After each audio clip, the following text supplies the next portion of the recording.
We still do 7 NUFC Matters show a week for free. But if you want to help support NUFC Matters, then there are a few ways of doing it. Hit the like button on each live broadcast and video. This helps the channel grow. Hit the subscribe button and select the all notifications bell so you don't miss a single show. If you want to help us financially, then you can join the channel using this button with the membership starting at $1.99 a month. Or you can drop us a donation in the chat using a super sticker. We're also looking for sponsors. If you'd like your brand advertised on the flyers for the show and featured during the ad break, then email John at nufcmatters.com to arrange today.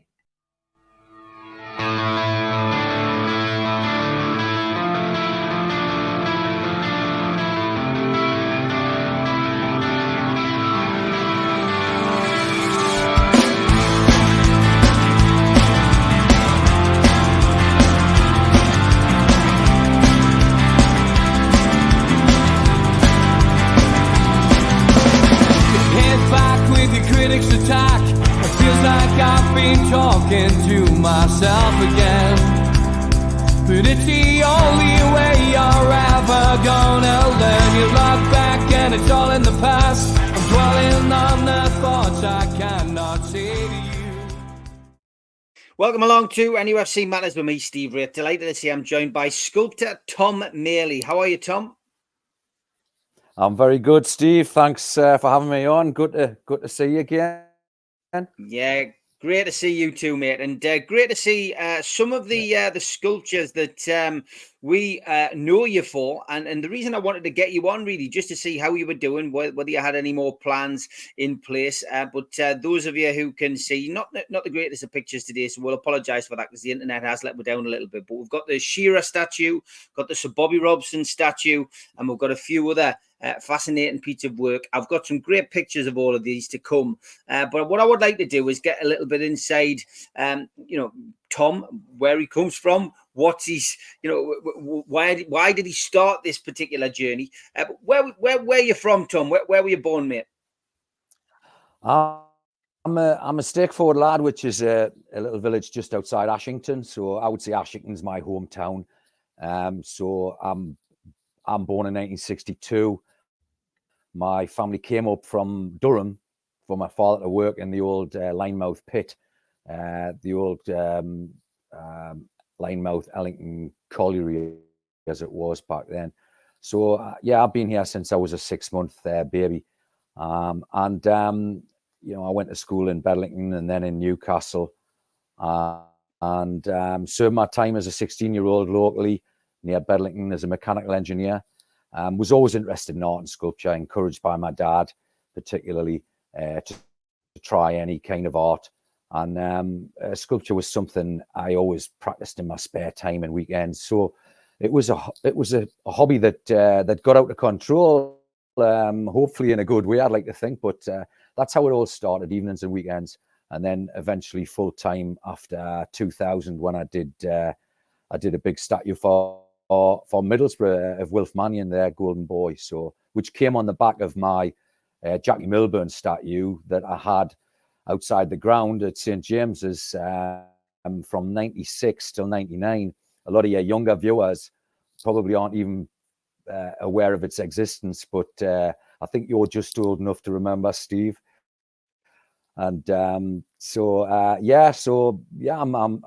busy as a sculptor, still getting on with it. Just had a hip replacement 2 months ago, so I'm back in the workshop getting on with things, and just as keen as ever. Yeah, and lots of different projects in the works in the planning stage. So which I'm sure you'd be interested to hear. Yeah, great stuff. Newcastle fan, Tom? Oh yeah, very much so. And of course, being from the area, you've already mentioned Jackie Milburn. For me personally, I mean, how did that start? What was the idea behind it? Who financed it? Who was the driving force behind the Milburn statue? My dad, basically, Patrick, once again, He kind of got the whole Jackie Milburn myth because he's of that era. When Jackie died in 88, there was a statue of him went up in 91. I was just a fledgling sculptor at that time, so I was interested in it then. And that statue went on Northumberland Street. I think Susanna Robinson was the artist, and that's the one that stands opposite the Strawberry now, on the southeast end of the ground. There's a second statue of him in Ashington, and that's the one I got interested in. And my dad suggested I did a bust of Jackie, which I did, and it all went from there. I didn't get that commission for obvious reasons. I was still a relatively unknown quantity, and I didn't have the track record. So after the Ashington one went up, I was somewhat dissatisfied with it, as it wasn't for me the correct pose for to capture Jackie's dynamics. So I decided to do my own piece started in 1995. The piece went up at the Woodhorn Colliery Museum in the summer of 1996, which was part of the Ashington Footballers tribute at Woodhorn Colliery. So it all started at Woodhorn Colliery. It then came to the attention of Sir John Hall, who was obviously the chairman at that time of Newcastle United. Sir John, who's from Ashington, so I'm from Ashington, Jackie's from Ashington, Sir John's from Ashington. Sir John came out and saw the piece and invited me to display it on the plinth that Bobby stands on now, or an earlier version of that plinth. And it went up in the latter part of 1996. It came down in the latter part of 99 when the West Stand was when the West Stand was being extended. So it was supposed to go back up. It never did under the John Hall regime.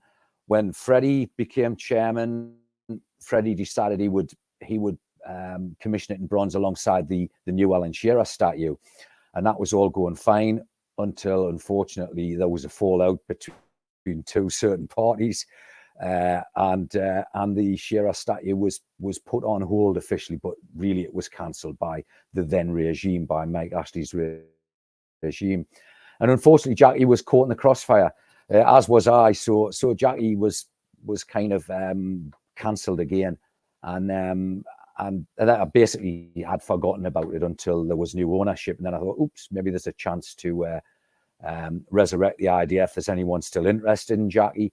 And I was very pleased to see that last May, Steve, in around Jackie's 99th, and I'd forgotten the years had rolled by, and he was 99. He would have been 99 last May. So, you know, not being a major in mathematics, I'd worked out that in a year later, it's going to be centenary. So I thought it might be nice to do something for his centenary in May this year. So I'm working on a little something that I would hope to have ready for then, just a personal tribute. But obviously, the bigger plan would be to get the big one up at the same scale as Alan and Sir Bobby, and have them alongside those two. And that would be, you know, I could ride off into the sunset happy then that I'd done justice to his legacy and to the project itself. So that's where I am at the moment. It might be nice to see what the response is, you know, around his centenary in May, as to whether there's a willingness within the city, within the club, to actually do something. I did put a proposal in, but I've heard nothing back from the club so far. So I don't know. Yeah, it's as simple as that. Well, to be honest, it's something which I think, you know, it should be a given. It should be something that's there. I mean, you know, you've got two great pieces of artwork at the ground already, and we'll come to them in due course. But yeah, I mean, especially with an anniversary on the horizon, hopefully Newcastle will do it. It's why I reached out to you, Tom, to come on the podcast and maybe raise some awareness. I guess the owners, to be honest, have got a bit more. You know, a bit more pressing things to concentrate on, but you know, they are open to ideas, and you know, the previous regimes were to a degree as well. So Bobby Robson, Obviously something which stands proudly at St James's Park, looking down, towards the people walking towards the ground. It's a wonderful pose, wonderful piece. There are, of course, other Bobby Robson statues up and down the country, but this is ours. What was the thoughts behind this one, and where did the idea come about? Talk us through it. Right. Well, I mean, I was, and it was Mike Ashley who commissioned this piece, Steve. 3 years earlier, he'd commissioned a bust of Sir Bobby that's in the players' entrance of the Milburn stand, which was actually unveiled by Alex Ferguson, the last home game of that season, 2009 season, I think, whilst Bobby was still alive. So Bobby got to see his bust then, and it was a really nice day. And so Mike Ashley commissioned the big statue, and a nice story. This a lot of people don't realize this. My mother and Elsie went to school together, and have kept in touch ever since. So we're kind of family friends. I met Bobby in the early 2000s after he'd retired, and it was a pleasure to meet him. So I got to meet Bobby a few times, and I do keep in touch with Elsie, although it's been a little while. So to do the actual piece was a huge honor, and a nice little backstory as well.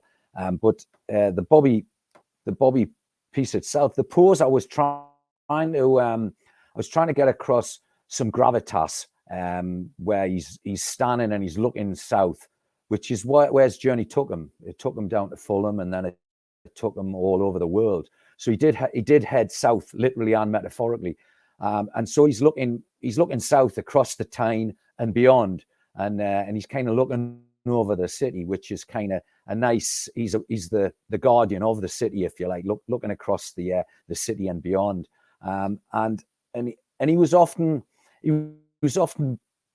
pictured, photographed, whilst he was manager with his suit on. He would quite often stand with his hands in his pockets, obviously deliberating about, which tactic to discuss at half time or whatever. And I think with a foot on top of the ball, that kind of is the cherry on the cake.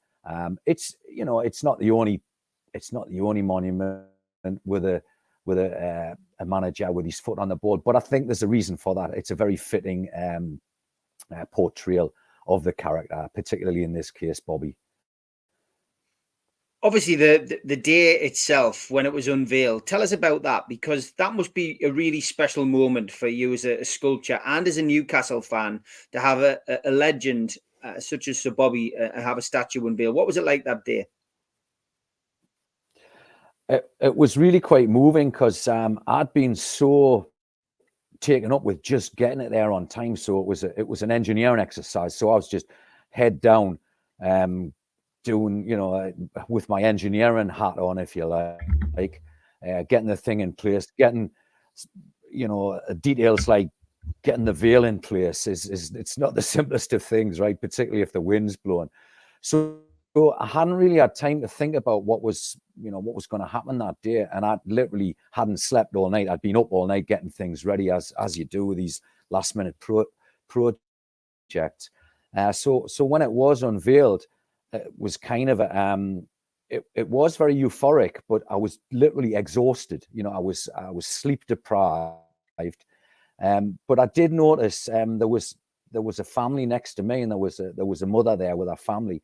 And I saw her crying, and I just thought, wow, this really does. That's when it hit home, I think, how much Bobby means to everybody in this area. There's never been anything quite like it, and I doubt if there ever will be.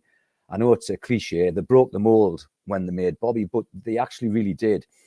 And Bobby started out at a time when footballers weren't paid very much at all. And the most of them had a trade before they went into football, like Bobby did. He was working as an electrician, and he never made much footballer. He never made much money as a footballer. He made decent money as a football manager, but he went right to the pinnacle of world football, if you like, from very, very humble Langley Park, brought up in Sacriston, same village as my father. and he went across the world with it all. An amazing story, quite humbling, and an honour, a real honour to be any part of the Sir Bobby Robson statue. For me was it was a one-off. What did Elsie make of it? Oh, Elsie had a great day, and she was so happy to see Bobby there, in pride of place outside of St. James's. And I've spoken to her a lot since. Like you say, there are several statues of Bobby now. Mine wasn't the first. There's a great statue of Bobby at Ipswich by Sean Hedges-Quinn, who's an absolutely amazing artist. And there's another statue of him in Portugal, which is another brilliant piece. I've portrayed Bobby as I would see him in my mind's eye, and some people get it, some don't. It's you can only do the character as you see him. Yeah, no doubt about that. Just going back to Jackie Milburn briefly. So where's the statue now, Tom? It doesn't exist in reality. It was fiberglass, the one that you've just pictured on, there. It was a fiberglass piece that needed to be cast in bronze for good reason. Fiberglass just doesn't last. So when I took it apart, it's basically cracked all over. So it's dismantling and it's in small pieces in my workshop.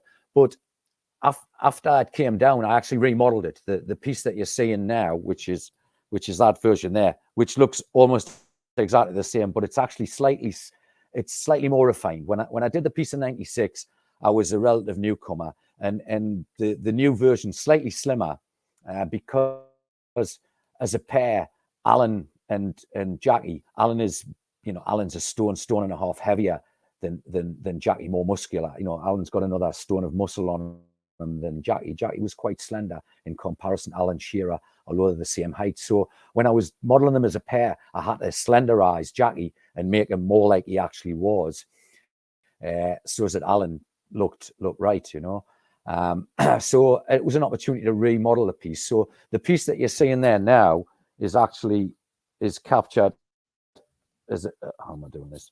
Yeah, it's captured.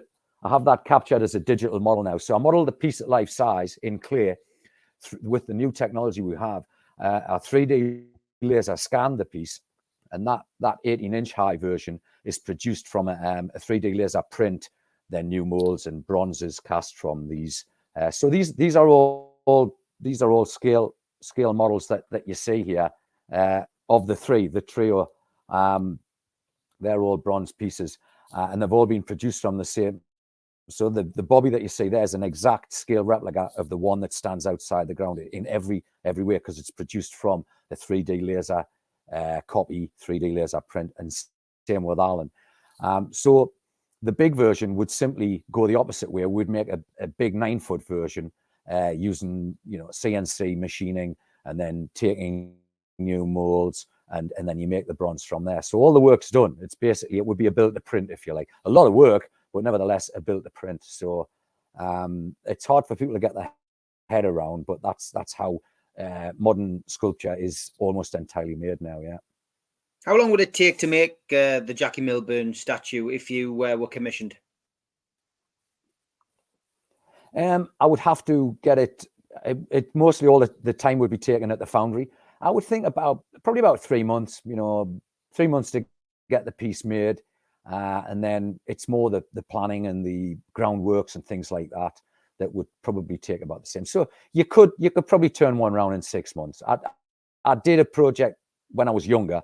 The Wolfmanian project was done in 6 months because they wanted the thing in ASAP. So I did, but I was a lot younger then. But yeah, this piece, the work's done. So it's really more about coordination, building a plinth, planning permission, that sort of thing. Whilst you could do all that while the bronze was being made. So you probably could do it in well under 6 months, maybe, but it's after all these years, you wouldn't want to rush the project for a few weeks here or a few weeks there. Is it a one-man job, Tom? No, the bronze casting foundry, you use a bronze casting foundry. They employ dozens of people, And but you know, I would go to the foundry and work with them. The Alan Shearer statue was cast in Hangzhou, China. So to all your Chinese listeners, and I know you've got a few, they did the bronze that you see outside the ground. So we have a real connection with Hangzhou. All my previous bronzes I'd had done in Black Isle bronze up in Inverness. The Bobby Robson bronze was done by my friends up there at Black Isle bronze in Inverness. But the Shearer bronze I did out in Hangzhou, they basically made me an offer I couldn't refuse, and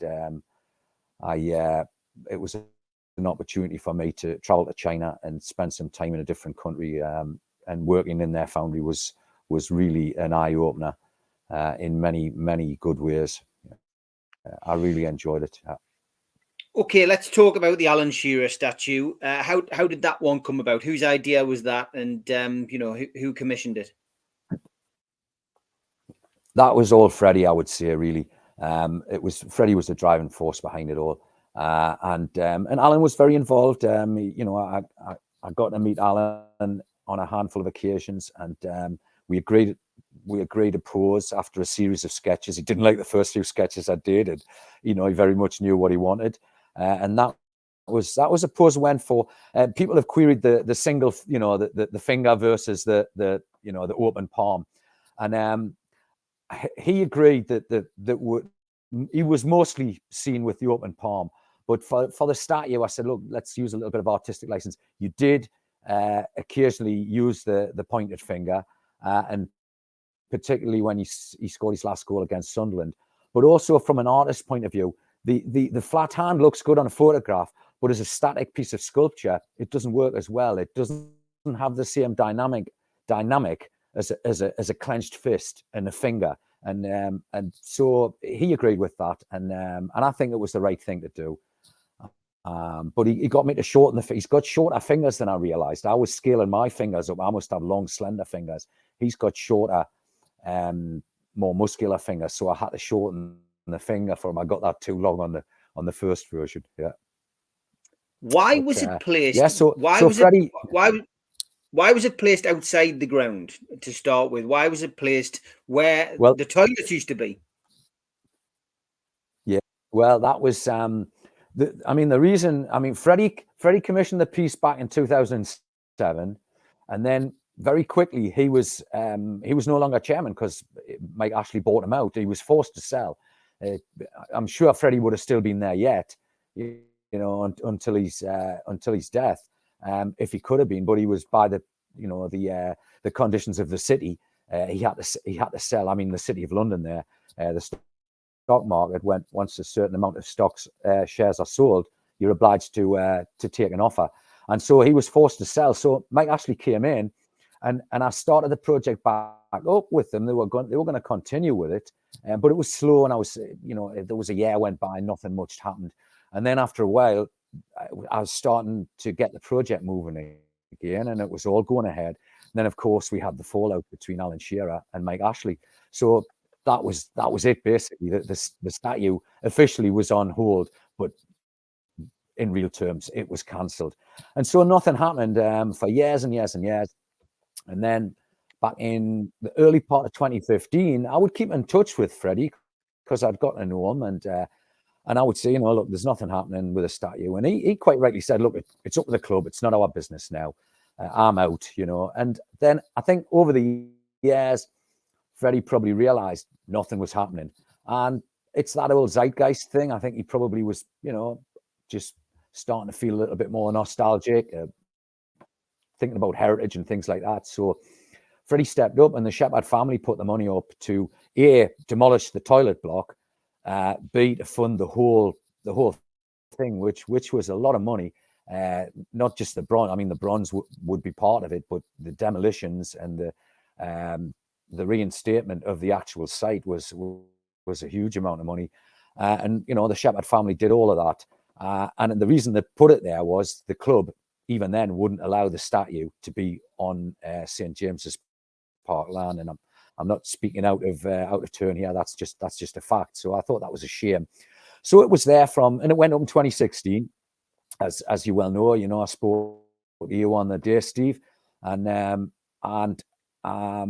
it wasn't a bad place for it. It was the next best place.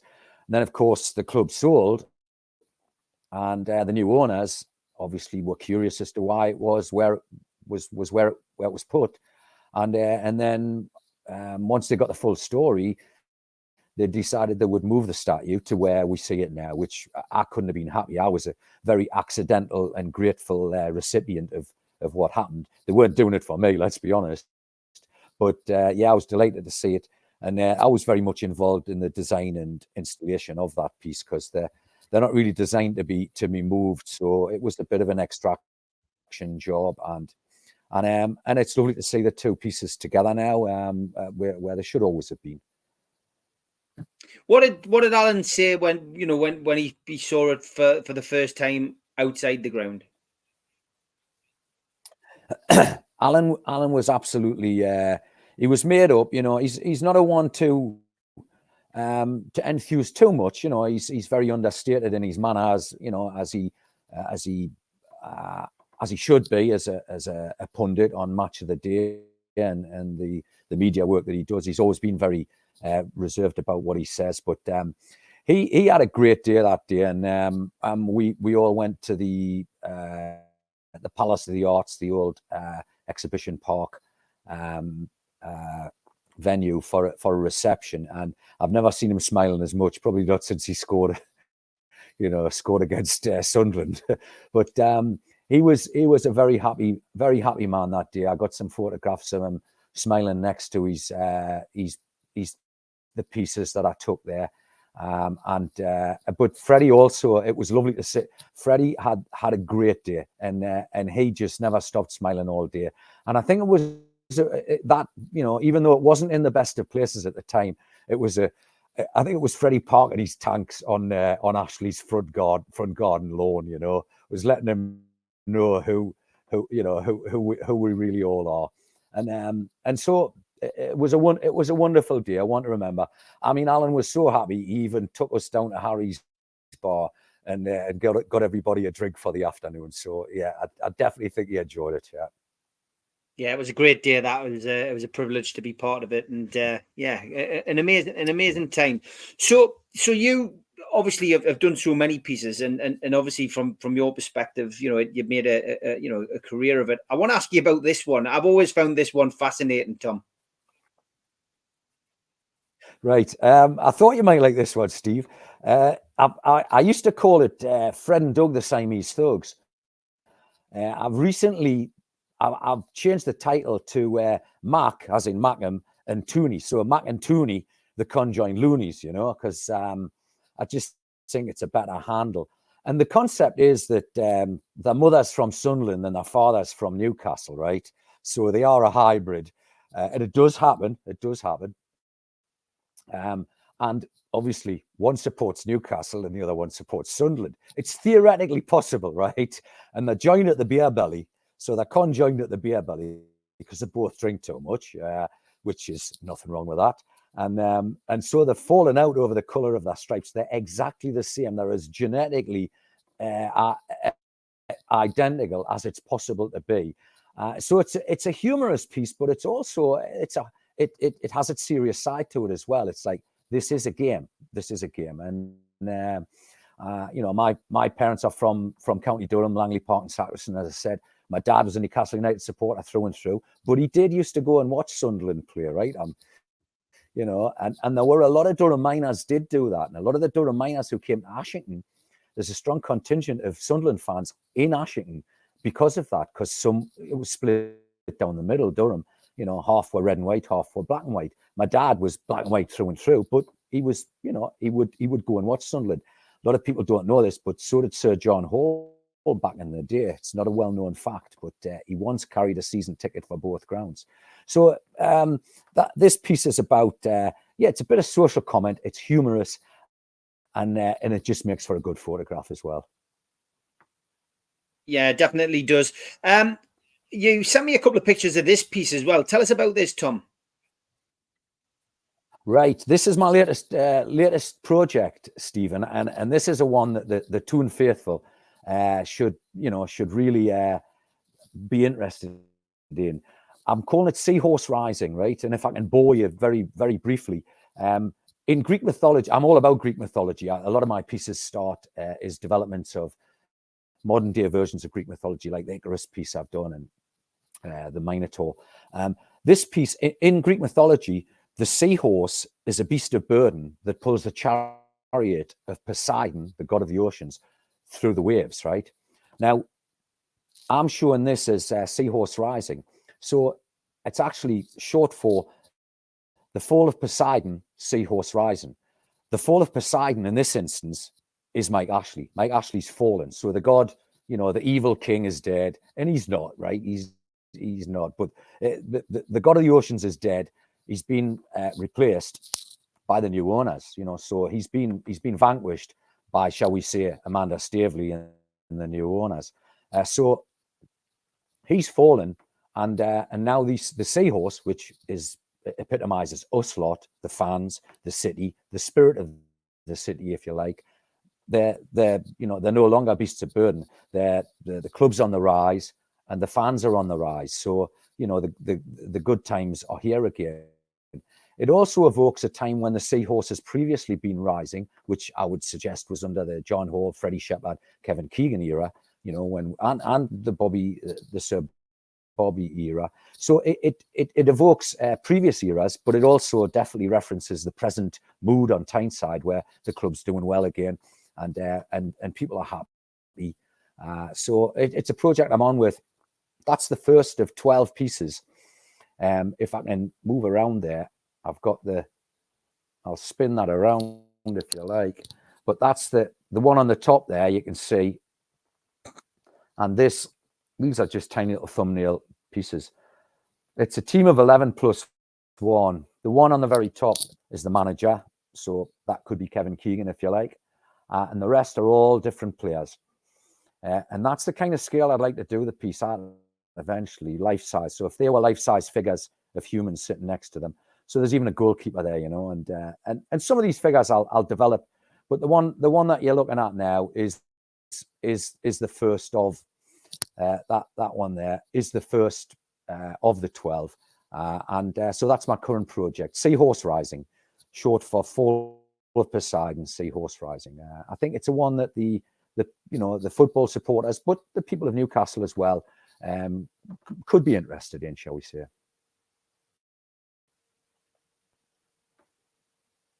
I've just stuck up a link there for artparks.co.uk, which is where you can see some of this wonderful work that Tom's done. I'm going to pick one more out, Tom. It's this one. I found this fascinating as well. Tell us what the inspiration behind this was. This one's called Icarus, and I did that one back in '98. Icarus there is spelled number 1 car US, so it's a reimagining of the Icarus legend. Icarus is anybody who knows a bit about Greek mythology. Icarus was the boy who flew too close to the sun with the wax wings and feathers, and it's a metaphor for overarching youth, over ambition.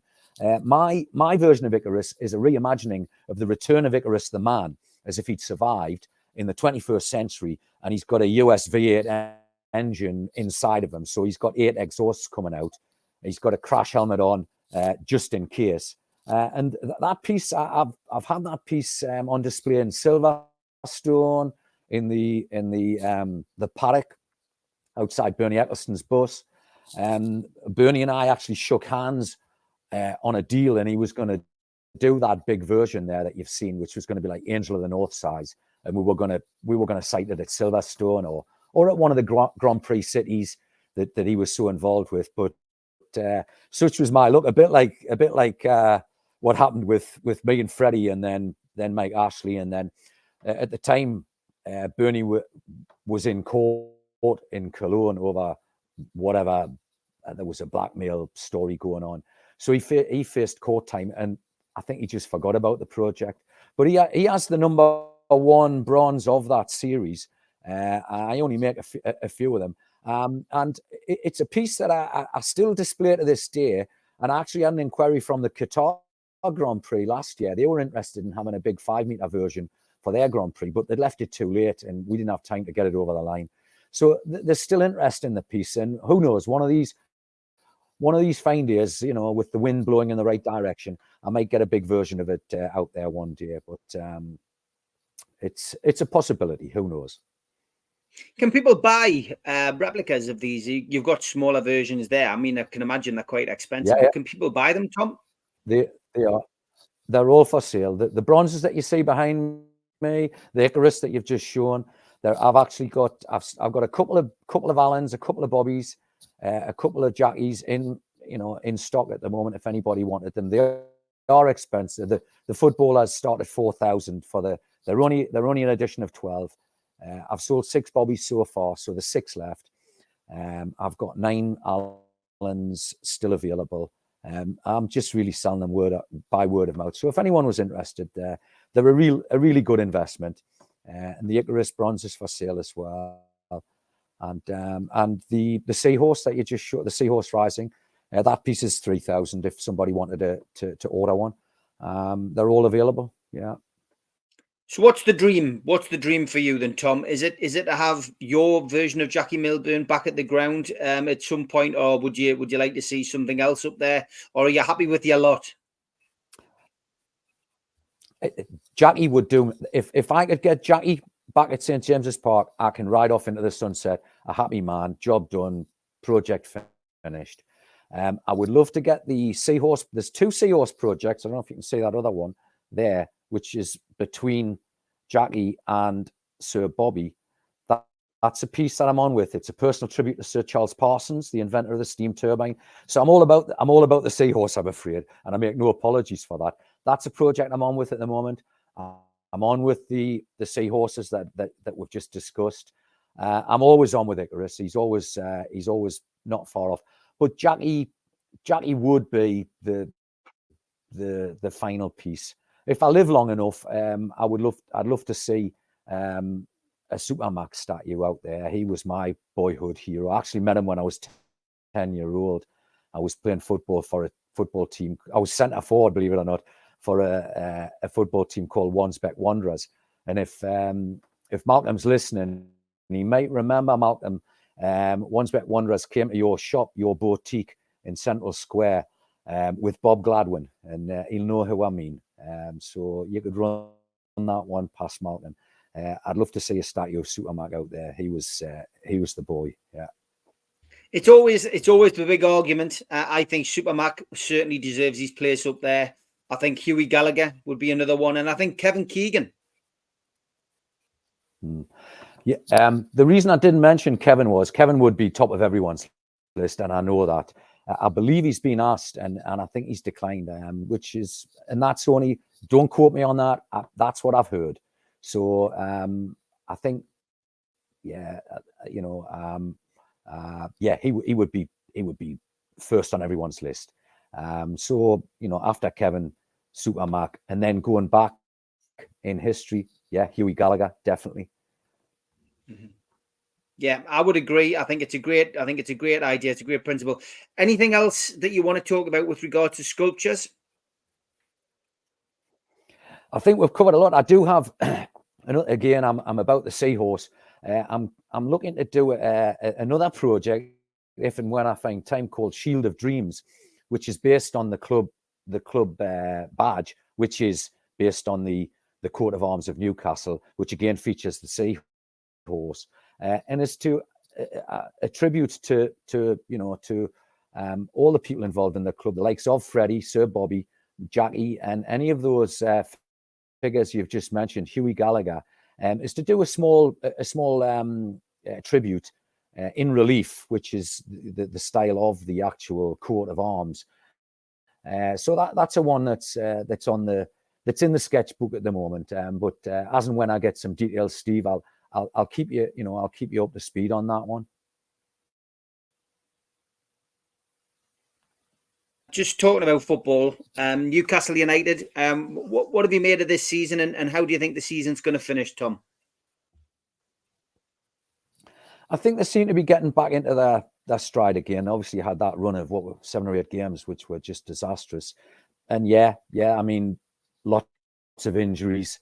And And maybe in a way, I mean, the graph was just up, you know, and it was kind of almost going too fast. It's maybe in years to come, I'll look back and say it wasn't necessarily the worst thing that happened, because it's maybe tempered the amazing enthusiasm, the amazing start that Eddie Howe got, and I think they'll finish strong this season. Who knows? You know, an FA Cup run wouldn't, you know, that wouldn't harm one bit, would it? Yeah.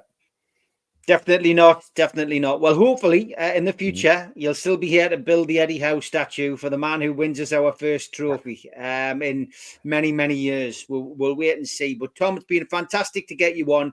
Really do appreciate your work. And it must be very gratifying, final thing, to see when you're going up to the ground, to see youngsters, adults, people from around the world standing at your statues and getting that photograph before they go into the game.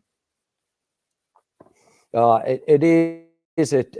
It's lovely. I mean, I'm often in Newcastle, and there's hardly a time that I don't see someone stand in front of either, you know, Sir Bobby or Alan having that photograph taken, and I just think, oh well, that's job done. That's what they're there for, and lots of foreign students and foreign visitors coming around and you know, taking and it seems to have become, you know, part of the stadium tour, if you like, to obviously take in those two statues and the one inside the players' entrance as well, Steve. So yeah, it's just I never tire of seeing that. It's a lovely feeling when I come around the corner there off Barrack Road and see people standing there. And occasionally I'll go over and have a chat, you know, and you know, but usually I just walk past feeling, oh well, great job well done, you know. Well done, Tom. Great to have you on, mate, and best of luck. We will continue to push, hopefully, you know, other people to listen and to see. That's why we want to do the podcast, and hopefully people will see the benefit of having Jackie back where he belongs. But for now, Tom, thanks very much for joining us. Thank you kindly, Steve. If I can just quickly say, if anybody did want to contact me, don't contact me through Art Parks, right? Otherwise, they'll take a commission, and I'll you know, I'll have to. So how do people contact you? Because I couldn't find a website online. Yeah, easiest way is just on Facebook. Just find me on Facebook, like, you know, and then they can message me on Facebook or Instagram or on Tom Maley at btinternet.com is the email address. That's the simplest. And some of those pieces that you've just shown on Art Parks anyway, so they're just a gallery, and you know, great guys, etc. And but you know, you'd be giving them money for nothing. It'd be better going to a starving artist, because the sale price is the same for them. It just means that I get a lot less out of the sale. So that sounds very money grabbing. It's not, because these things cost a small fortune to make. Yeah. Give us your email address again, please, Tom. Right. It's just my name, all one word, Tom Maley at btinternet.com. There you go, folks. That's the way to get in touch with Tom. And it's been an absolute pleasure having you on, mate. Best of luck with everything you do, mate, and hopefully catch you up soon. Take care, Tom. Thanks so much, Steve. Thank you. A big thanks to all our sponsors: Skips and Bins, telephone 0800 25 45 25 3, email inquiries at skipsandbins.com, website skipsandbins.com, easy contract, free and pay-as-you-go waste collection. Thanks again to Mr. Vicky's Sauces, handmade in Cumbria. If you'd like to order some, then give them a call on 01768 210 102. Go to the website mrvickys.co.uk or drop them an email, info@mrvickys.co.uk. A big thanks to United Group Travel. They're a family firm based in Morpeth with pickups throughout the Northeast. No strangers on our tours, just people you haven't met yet. They've got a presence on Facebook and a website, unitedgrouptravel.com. If you want to make a booking, give them a call on 01670 632 460 or mobiles 0791 666 4174 0795 71 41654. Thanks to Darren Baldwin Funerals, independent funeral directors. Let us look after you in your time of need. They're based on Old Durham Road in Gateshead, and you can contact them at their website, darrenbaldwinfunerals.co.uk. Email darren@darrenbaldwinfunerals.co.uk, or give them a call, 0191 478 2730. A big thanks to Media Arts for all the help with the technical side of things. And a big thanks to New Workwear. You can find them at newworkwear.com. If you want to help the channel, hit the thumb up to subscribe, hit the subscribe button, and share to your other social media. You can also pay a one-off fee of £25 to get a scarf, a cup, a pen, and a membership card. Go to the website, nufcmatters.com, and click membership, or put your smartphone over this QR code. We also support the food bank on this channel. If you want to make some donations virtually, go to nufcfansfoodbank.co.uk and make a donation today. We're also a podcast on Spotify, iTunes, and other podcast providers. Just search NUFC Matters. I'm also a part of the Northeast Footy Brekkie Show. You can listen to that Monday to Friday, 7 till 9 at the TuneUK.com.